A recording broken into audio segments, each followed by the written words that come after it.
بسم اللہ الرحمن الرحیم۔ السلام علیکم ناظرین، دین اسلام چینل میں آپ کو خوش آمدید کہتے ہیں۔ ناظرین، ہندو دھرم کا عقیدہ ہے کہ تو اس کے مطابق ہر کوئی خدا، ہر چیز خدا، جبکہ یہ فلسفہ اسلام میں گناہ عظیم یعنی شرک کہلاتا ہے۔ یعنی شرک ہے، کسی بھی انسان نے اگر شرک کیا یعنی خدا کے ساتھ کسی کو بھی شریک کیا تو وہ جنت میں جانے کا حقدار نہیں ہوگا۔ شرک کی صورت میں توبہ ضرور ہے، اگر نہ کی تو جہنم پکی ہے۔ آج کی اس ویڈیو میں ہم بھی آپ کے لیے ایک ایسے ہندو مشرک اور ڈاکٹر ذاکر نائک کی گفتگو کے لیے حاضر ہوئے ہیں جو خود کو خدا کہہ رہا تھا اور ڈاکٹر ذاکر نائک کو بھی خدا مان رہا تھا۔ اگر غلطی سے بھی اس شخص کو ایمان کے راستے پر لانے کی نیت سے ہی ایک مرتبہ بھی ڈاکٹر ذاکر نائک اس کو نہ ٹوکتے تو شاید وہ بھی اس گناہ میں مرتکب ہو جاتے۔ اس نے یہ بات کئی مرتبہ کہی اور ہر مرتبہ ڈاکٹر ذاکر نائک نے اس کو سختی سے ٹھونک دیا۔ مہیش نامی اس شخص نے مائک پر آ کر کہا کہ میں 1979 میں بھارت میں پیدا ہوا اور ابھی بھی UAE میں رہ رہا ہوں۔ آگے 30 سال تک زندہ رہوں یا 40 سال میں یہاں ہی رہوں گا۔ ابھی میں صرف یہ جاننا چاہتا ہوں کہ 1979 سے پہلے میں کہا تھا، اپنی موت کے بعد میں کہاں ہوں گا۔ اگر مجھے خاص مدت تک اس دنیا میں رہنا تھا تو میں یہاں پہ کس مقصد کے لیے تھا؟ ناظرین، جیسے جیسے ڈاکٹر ذاکر نائک نے اس شخص کے سوال کا جواب دینا شروع کیا تو اس کا شرک ظاہر ہوتا گیا۔ آپ کو انگریزی زبان میں ہونے والی اس گفتگو کا تفصیل سے اور آسان اردو ترجمے کے ساتھ آپ کو بتائیں گے۔ پہلے ناظرین یہ سوال آپ سن لیجئے۔ I born in 1979. Maybe I'll be here up to my death, maybe 2030 or 40 if the world exists.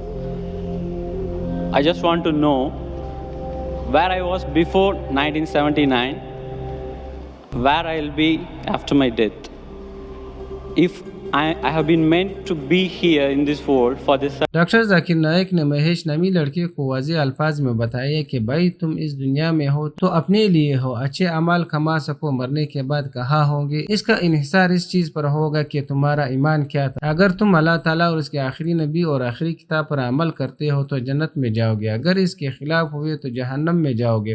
اگر تم آج ہی اسلام قبول کر لیتے ہو تو تم نے پیدائش کے وقت سے اب تک جتنی بھی گناہ کیے ہو وہ بخشے جائیں گے، کیونکہ ہمارے پیارے نبی حضرت محمد صلی اللہ علیہ وسلم نے فرمایا، جس لمحے کوئی شخص اسلام قبول کرتا ہے اس کی پچھلے تمام گناہ دل جاتی ہے۔ اگر اس کو سن کر تم سوچو کہ میں 2030 تک زندہ رہوں گا اور 2019 تک گناہ کرتا رہوں گا اور 2030 میں اسلام قبول کر لوں گا تو بھائی ایسا نہیں ہوتا۔ نہ تمہیں پتا ہے نہ مجھے کہ ہماری زندگی کب تک ہے، اللہ کے سوا کوئی نہیں جانتا موت اور قیامت کب آئے گی۔ سب سے بہتر یہی ہے جیسے تم حقیقت جان لو، اس کو قبول کر لو۔ تو بھائی مہیش، میں تم سے پوچھتا ہوں کہ مرنے کے بعد تم جنت میں جانا چاہتے ہو یا جہنم؟ مہیش نے اس پر جواب دیا، میں نہیں جانتا کیونکہ میرے لیے جنت و جہنم اس دنیا میں ہے، یہ ہم پر ہے کہ ہم اپنی زندگی کو جنت بناتے یا جہنم بناتے ہیں۔ ڈاکٹر ذاکر نائک نے جواب دیا کہ یہ عارضی جنت اور جہنم ہے۔ سورۃ ملک میں اللہ تعالیٰ نے فرمایا کہ اللہ ہی ہے کہ جس نے تمہیں موت اور زندگی دی تاکہ دیکھیں کون تم میں سے اچھے اعمال کرتا ہے۔ یہ دنیا آخرت کے لیے امتحان ہے۔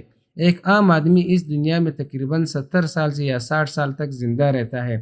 کوئی 20 سال کی عمر میں، کوئی 50 سال کی عمر میں، کوئی 100 سال کی عمر میں مرتا ہے۔ اوسطاً عمر شاید 60 سے 70 سال ہے۔ تو یہ عارضی مرحلہ ہے، اگلی زندگی ابدی ہے۔ آپ کہتے ہیں کہ جنت اور جہنم یہاں ہے اور پھر آ کر آپ شرابی پیتے ہیں، عیش و عشرت کی زندگی کے مزے لے کر اس زندگی کو جنت بنانے کی کوشش کریں گے تو آپ اگلی زندگی میں جہنم میں جائیں گے، کیونکہ اللہ تعالیٰ سورۃ ہود میں فرماتا ہے کہ جو لوگ یہ دنیا چاہتے ہیں اللہ تمہیں یہ دنیا دے گا لیکن اگلی زندگی میں نہیں دے گا۔ جنہیں اگلی زندگی کی فکر ہے اللہ تعالیٰ انہیں اگلی زندگی بھی اور یہ زندگی بھی دے گا۔ So I want to ask you, brother, after you die, do you want to go to heaven or hell? After you die, do you want to go to heaven or hell? To be frank, I don't know. You don't know. Because for me, the heaven and hell is here. It's up to us. Yes, this is temporary heaven. Doctor Zakir Naik نے مہیش سے کہا کہ اگر تم ہندو صحیفوں کو مانتے ہو تو ویدوں میں پنرجنم سے متعلق لکھا ہے تو تمہیں اگلی زندگی کی فکر ہونی چاہیے، کیونکہ تمہارے وید بھی یہی کہتے ہیں، زندگی آخرت کی زندگی کے سامنے کچھ نہیں۔ زندگی ہمیشہ رہنے والے زندگی میں کچھ مشکلات اٹھا لو گے تو اگلی زندگی میں آسانیاں ہی آسانیاں ہوگی. تو میں پھر یہی سوال کرتا ہوں کہ اگلی زندگی میں تم جنت میں جانا چاہو گی یا جہنم میں؟ مہیش نے کہا کہ مجھے نہیں لگتا کہ میں اگلی زندگی میں جنت میں جاؤں گا. ڈاکٹر ذاکر نائک نے پوچھا کیا تم ویدوں کو مانتے ہو؟ مہیش نے جواب دیا ہاں میں مانتا ہوں. ڈاکٹر ذاکر نائک نے کہا کیا تم یقین کرتے ہو کہ وید خدا کی تعریف سے ہے؟ مہیش نے کہا کہ مجھے لگتا ہے کہ میں خدا ہی ہوں، نعوذ باللہ سب خدا ہے. ڈاکٹر ذاکر نائک نے پوچھا کہ خدا کی تعریف کیا ہے؟ جس پر مہیش نے کہا مجھے پتا نہیں. Do you believe it to be from God? No, I feel I am God. You are God. All are God. That's what Hinduism says. Aham Brahmasmi. What is the definition of God?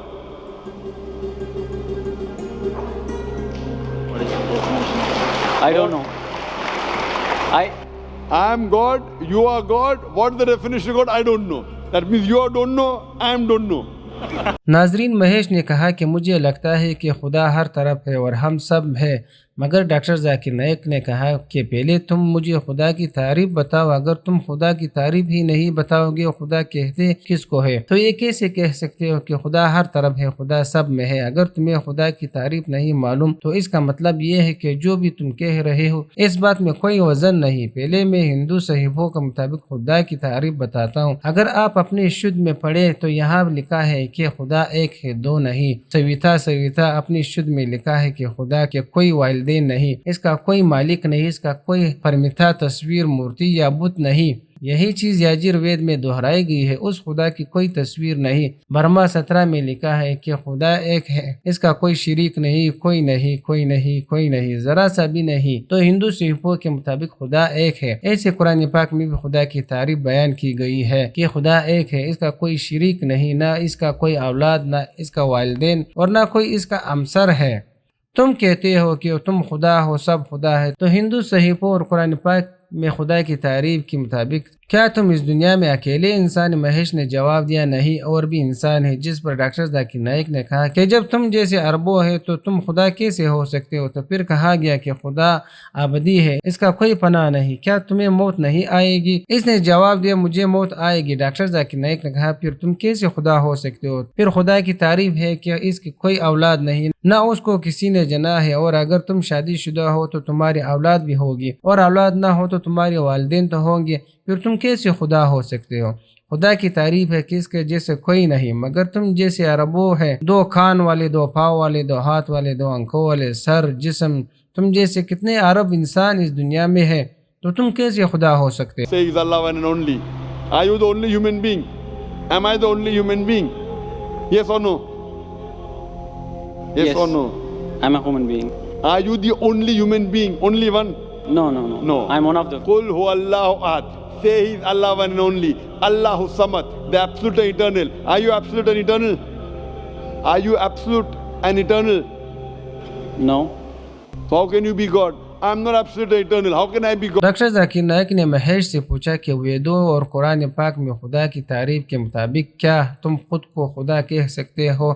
Mahesh کو اس لمبی چوڑی تقریر کی ذرا سی بھی سمجھ نہ آئی، اور وہ کہنے لگا کہ اگر آپ کی خواہش ہے کہ آپ خود کو خدا کہیں تو آپ کہہ سکتے ہیں، اس میں کوئی مسئلہ نہیں. عالم کے کہیں گونج اٹھے اور ڈاکٹر ذاکر نائک نے اپنا سر پکڑ لیا. مہیش نے کہا کہ آپ نے جو بھی تعریف بیان کی وہ خدا کی ہے. میں کہہ رہا ہوں کہ میں خدا ہوں، میں خدا کا حصہ ہوں. ڈاکٹر ذاکر نائک نے کہا کہ یہ تمہاری نزدیک خدا کی تعریف ہے، مگر یہ ویدوں اور قرآن پاک کے مطابق نہیں ہے. اسی لیے میں نے تو کہا کہ تم جس خدا کو مانتے ہو وہ جھوٹا ہے. جس خدا کی میں بات کر رہا ہوں وہ سچا خدا ہے، وہ کسی کا حصہ نہیں، نہ کوئی اس کا حصہ ہے. اپنے خدا کو ایک طرف رکھو اور میرے خدا سے متعلق غور کرو. سچا خدا طاقتور ہے. کیا تم طاقتور ہو؟ مہیش نے کہا نہیں، میں طاقتور نہیں ہوں. ڈاکٹر ذاکر نائک نے کہا اس کا کیا مطلب ہے کہ تم خدا نہیں ہو؟ سارے جھوٹے خداؤں کو ایک سائڈ پر رکھو اور جو ویدوں اور قرآن کے مطابق ایک خدا کی تعریف کی گئی ہے وہ سچے خدا پر غور کرو. جس ہستی کے بارے میں بات کر رہا ہوں وہ بہت طاقتور اور واحد ذات ہے. اس سے کوئی پیدا نہیں ہوا اور نہ ہی وہ پیدا ہوا ہے، وہ اس کے جیسا کچھ نہیں. مسئلہ یہ ہے کہ تم سچے خدا پر یقین نہیں رکھتے ہو. قرآن پاک کو نہیں تو اپنے صحیفوں کو ہی پڑھ لو اور سچے خدا کی تلاش کرنے کی کوشش کرو. خداؤں کی بات نہ کرو، یہ بھی خدا وہ بھی خدا. میں خود کو خدا تصور نہیں کرتا. تم مجھے خدا کہہ رہے ہو تو کیا میں کہہ دوں ہاں تم ٹھیک ہو؟ میں بیوقوف نہیں کہ اپنے آپ کو خدا کا شریک ٹھہرا دوں اور گناہ عظیم کا مرتکب بن جاؤں۔ تو تم مجھے جہنم کی آگ میں لے جانا چاہتے ہو، مگر مجھے ایسا کوئی شوق نہیں۔ میں جنت میں جانا چاہتا ہوں اور ساتھ ہی یہ بھی چاہتا ہوں کہ تم بھی جنت میں جاؤ۔ اگر میں تم سے اتفاق کرتا ہوں کہ تم خدا اور میں بھی خدا ہوں، ہم دونوں جہنم میں جائیں گے، جبکہ میں ہم دونوں کو جنت میں لے جانے کی ترجیح دیتا ہوں۔ My request to you is, you read your Hindu scriptures, all the quotation I gave, go and read the translation No, of the sir. Quran, I am- try and find out the true God, not these fake gods. I am God, you are God. I don't consider myself God. You are calling me God, so I'll say yes, I'm God. I am not a fool to accept you that I am God.